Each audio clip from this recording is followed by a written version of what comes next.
Namaskaram everyone.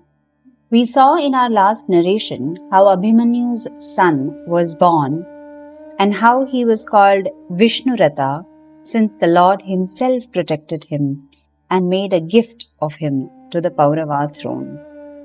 We continue in today's narration with Krishna taking leave of Kunti. The excitement after the birth of the child had now subsided and things were back to normal in the city and in the palace of Yudhishthira too. Krishna knew that he had an unpleasant task ahead of him. He had to tell them that he wanted to go back to Dwaraka. They loved him so much that they would not welcome his departure. He loved them too, but he had to go. He bade farewell to every one of them individually, to Subhadra, his sister, to Draupadi, to Dhritarashtra, the old blind king, and to Gandhari, the saintly wife of the old king, and the Pandavas. They were loth to let him go, and very unwillingly Yudhishthira let him go. Krishna went to the apartment of Kunti, and falling at her feet, he said, "Please wish me well. I am going to Dwaraka." Kunti smiled sadly at him and said, "Still you are playing the role of Krishna, my brother's son?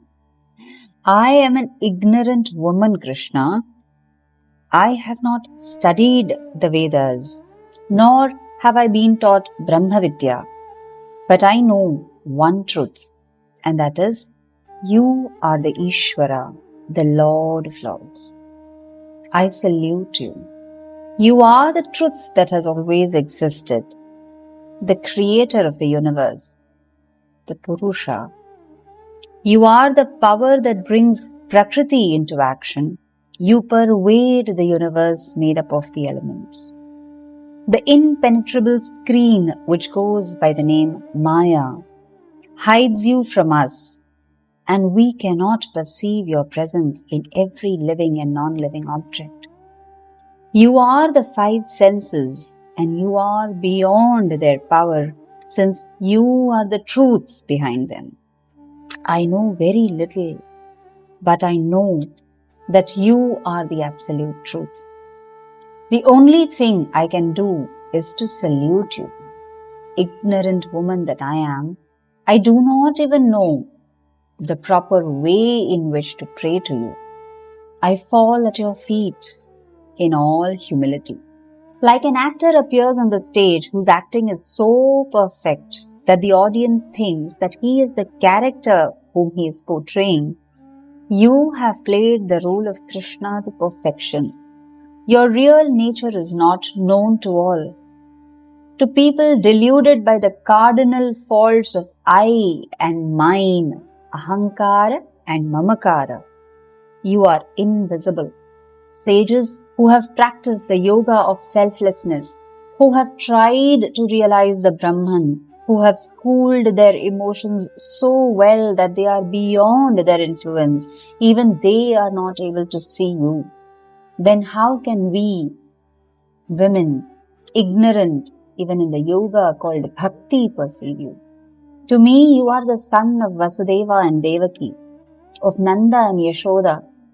You are the cowherd who tended the cows in Vrindavan. But you are, I know, the Lord Narayana, whose navel has the divine lotus in it. Long ago, your mother Devaki was freed from the prison by you, and you had killed Kamsa. Even so, I have been saved again and again from miseries by you. My sons have regained their kingdom because of you. You have been our savior. You have been there to protect us whenever troubles visited us. You are beyond the grasp of the highest intellect, and you have been with us in a human form with a name, and that has been our greatest good fortune. Whenever misfortunes befell us, in its wake we found you coming to us. You have loved us so much. Please, Krishna, there is only one boon I want to ask of you, and that is, there should be misfortune after misfortune visiting us. That and only that will make you be with us all the time. People who are born in good families, who are wealthy, who are well-read, and who have their ego thriving on the power which wealth and name and fame has given them, how can such people be fit to pronounce your name and call you to them? And yet, it is your kindness which makes even such undeserving people fit to be graced by your favors. I salute you, who is the Lord of Lords, who is the uncaused cause of the universe. You are time which rolls on and on without a beginning and without end. Why did you make up your mind to be born in this world of men?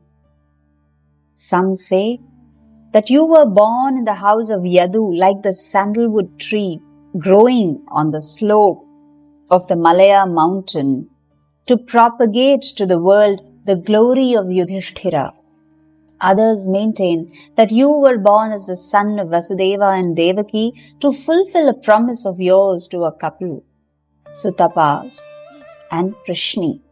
Again, it is said that you were entreated by Brahma to be born in a world of men to relieve Mother Earth of her burden, which threatened to overwhelm her and sink her like an overladen ship. I do not know what made the Brahman, the infinite, take up a form and a name.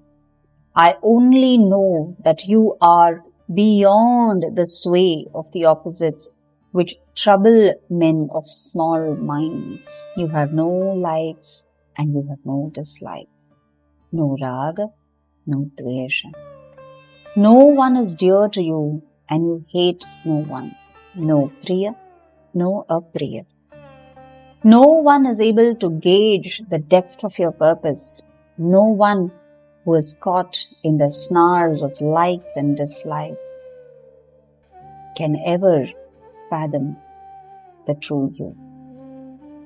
Krishna, how can we live when you go away from us? How can the senses function if the life behind them ceases to illumine them? How can the mind think of anything else once it has been trained on you? O Krishna, grant me that my mind should always be bent on you and thoughts of you, like the river Ganga, who with single-minded purpose flows in the sea, unmindful of the obstructions. With a smile of infinite sweetness, Krishna wiped Kunti Devi's eyes and said, "So be it. Tat astu." He then went to the court of the king, and there he saw Yudhishthira and his brother plunged in woe because of their impending parting from Krishna. The chariot had been brought to the gates of the palace. Arjuna stood in the chariot, holding the white silk umbrella over the head of Krishna. Uddhava and Satyaki held the chamaras for him. Yudhishthira, Bhima, Nakula and Sahadeva walked on either side of the chariot. The entire city was assembled on the streets to bid farewell to Krishna, the beloved of them all. Soon they reached the outskirts of the city, and with great difficulty Krishna persuaded his friends to go back to their houses. Daruka spurred the horses, and soon the chariot of Krishna was but a speck in the distant horizon. The 5 brothers stood rooted to the spot, gazing into the distance from where the chariot had disappeared long ago. Hari.